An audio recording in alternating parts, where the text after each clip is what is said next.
This is kind of hard to understand, but sometimes you can try so hard at something. Sometimes you can be so prepared and still fail. And with every time you fail, it's painful. It causes sadness. Understand, my friend, is that you're supposed to fail.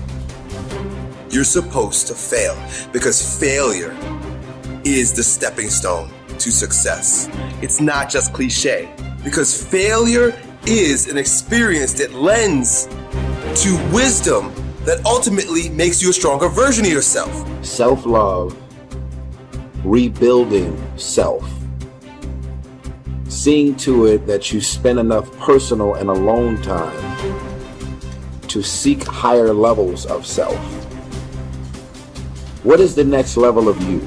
Remember, whenever one door closes, there is another door waiting for you.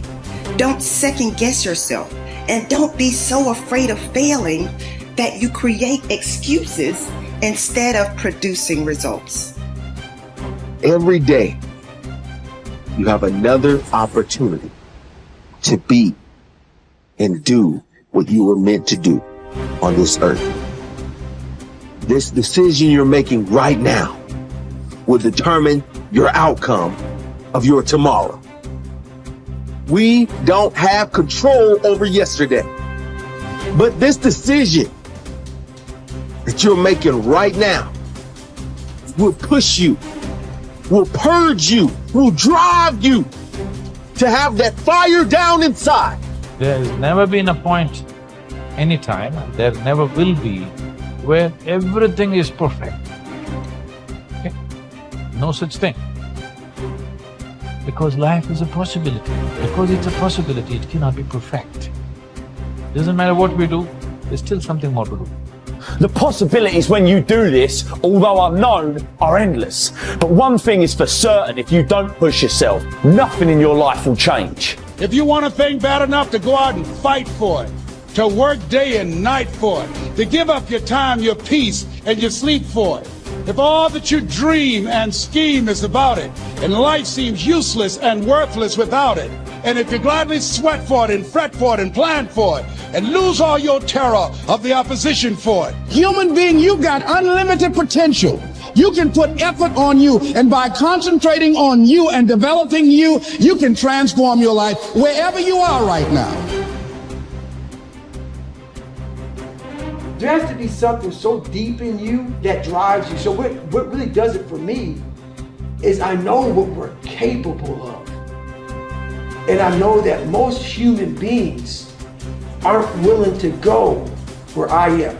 And that's a very, very dangerous thing. I'm not saying I'm better than anybody else. Everybody has this talent. It's not a talent. It's just realizing that we stop way short of our true potential. So through my life, I realize these things. And I know what gives me fuel is I know that most people who are blessed with so much talent, great parents, great upbringing, didn't come from where I come from. They're gonna quit before me. Having all the tools that they have, they didn't have the ability to examine themselves. When you have everything so nice in life, it's great to have a great life. But what happens is you don't self-examine. You don't do a live autopsy.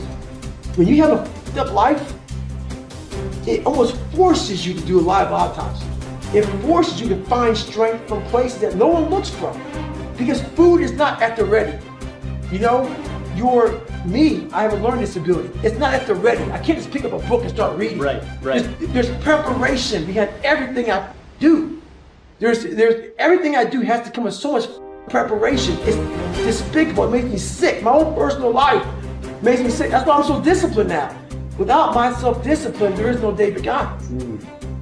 Like, I can't stop reading. I won't be able to read tomorrow. I will lose it that fast. I cannot stop going to the gym.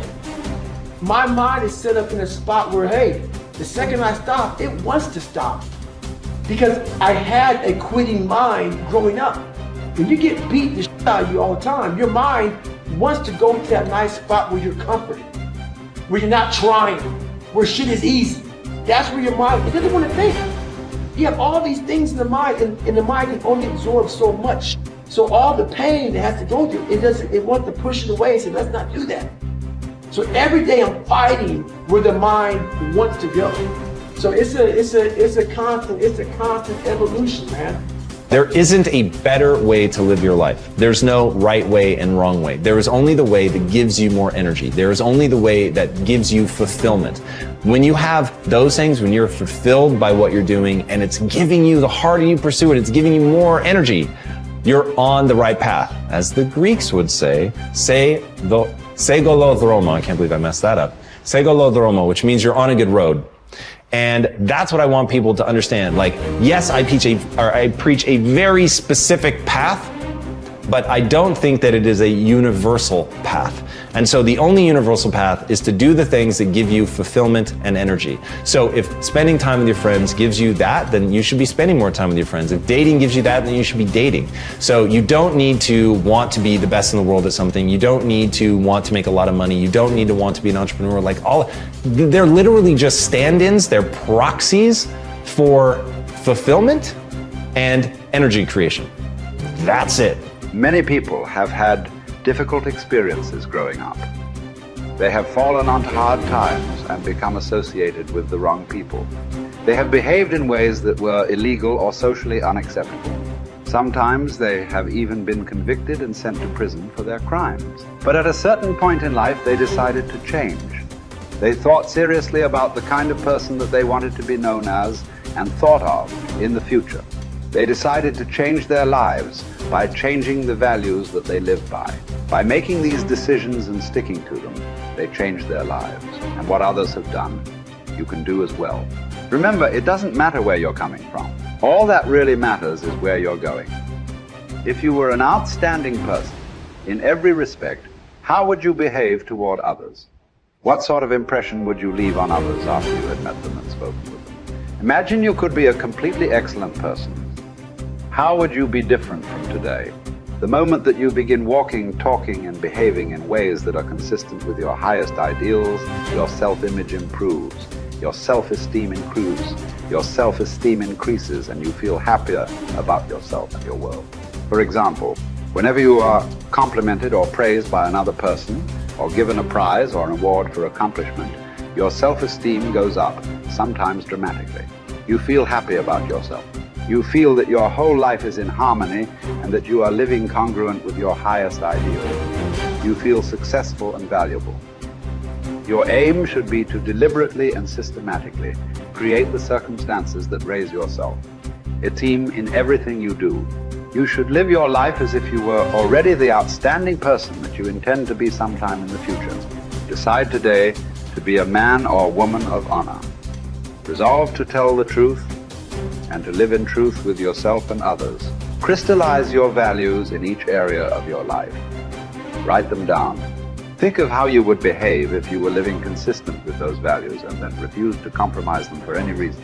Once you accept complete responsibility for your life and for everything that happens to you, and then create an ideal picture of your perfect future and clarify your values, you are now ready to begin setting clear, specific goals in every area of your life.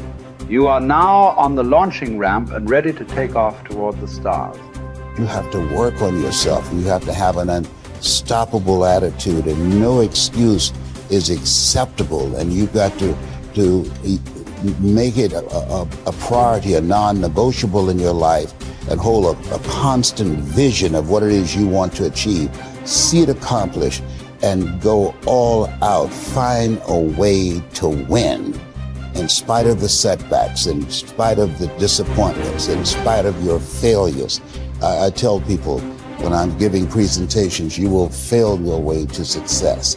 I have a saying, is life knocks you down, try and land on your back, because if you can look up, you can get up.